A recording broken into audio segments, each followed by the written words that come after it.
Hello and welcome to our preview of Australian Guineas Day coming up at Flemington on Saturday, featuring, of course, the Group 1 $755,000 Australian Guineas over a mile. And Steve Moran from Best Bets joins us to have a look at the fields. And Steve, on the back of last week's effort, you nearly got us a clean sweep of the Group 1s.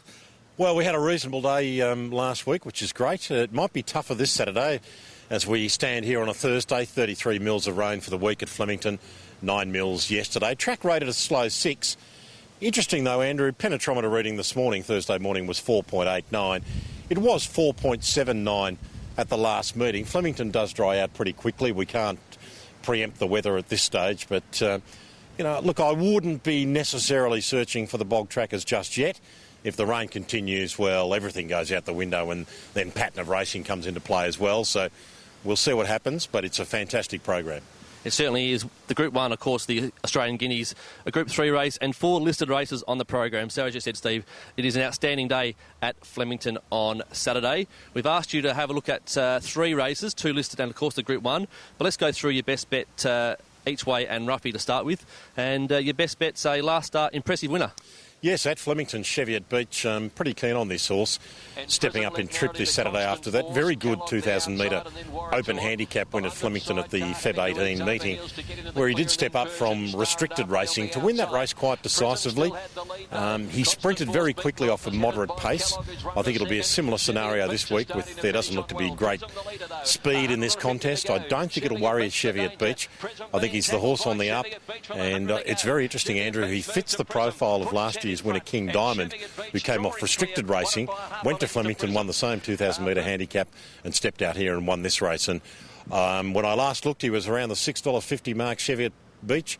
I think he's pretty good shopping, to beat Drunken Sailor. I think the 60 kilos just might be enough to condemn him to running a place again, and I think he might have the other improving horses covered, Cheviot Beach. And in form stable too with Nigel Blackiston. What about something at each way odds? A horse that hasn't won for a while, May of 2011, but a horse that is ultra consistent. I'm Discreet, who backs up after a terrific run last week, of course, at Caulfield behind High Bell. The last time she backed up in 7 days, she won. In fact, I think it's the only time she's ever backed up in 7 days. She ran very well in this race last year, and she's got a terrific record when she draws out and can slide forward to camp on the speed rather than hustling early from an inside gate. Now, there isn't a lot of early speed in this race. She should be able to slide across pretty comfortably. I'm keen on her each way. I'm Discreet. Little proviso, not much exposure to slow ground or worse, so if the track deteriorated to that point, I'd just exercise a little caution. But on a good to dead track, or even a sort of a dead 5, I'd be happy to back her. As we do each week, we've asked you to find a value tip for the day, and one that's just touching double figure odds today as we speak here on Thursday. Yeah, pretty keen Lady Antebellum, who takes on the older mares in the sprint. Gee, her recent form's terrific. Arguably unlucky not to have won down the straight 3 back.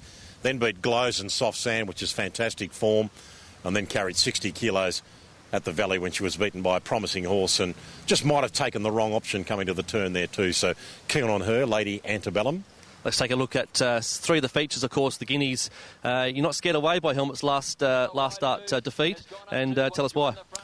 Well, it's a difficult race to assess now, isn't it? A few weeks ago, after Machine had won first up and we hadn't seen Helmet, it looked a 2-horse race that would probably draw 6 or 7 runners. Now we've got a capacity field and we've seen both of those horses beaten. However, Helmet did carry the maximum penalties, of course, in the Hayes Stake, conceding 3.5 kilos to most of his rivals, including those who ran first and second. He was drawn inside, pushed up inside. He wasn't comfortable. He likes to sit outside them and dominate a race. I think he'll be better able to do that this week. He's unbeaten in 2 runs at 1,600. He was dominant in the Caulfield Guineas in the spring. And I think you have to default to him, but I think the race is possibly wide open. I'll be going Blanc Helmet in one quaddie and probably the field in another one. And we've got this $2 million guaranteed pool, so you've got to play the quaddie this weekend. That's a great lead into the other race we can look at this afternoon is the Vic TAB guaranteed $2 million quaddie stakes, if that's what we can call it. And you found one there who holds form well in Melbourne, a horse from Adelaide. Yeah, Happy Trails resumed with a terrific first up run out of Adelaide. Great runs in terrific feature races in Melbourne through the spring, in particular the Waterford Crystal Mile. can handle some cut in the ground, looks to be really good speed. He's drawn out. He'll be charging late. It's a race of some depth. Red Colosso, Dow have great first-up records. Shadowfax, now if the rain does continue, he's probably the one, Shadowfax. Plenty of depth in the race, but keen on Happy Trails. All right, well, that's the view from Steve Moran from Best Bets for Saturday's feature program, which features the Australian Guineas, Group 1 level, $755,000. It's an outstanding program. Make sure you get trackside.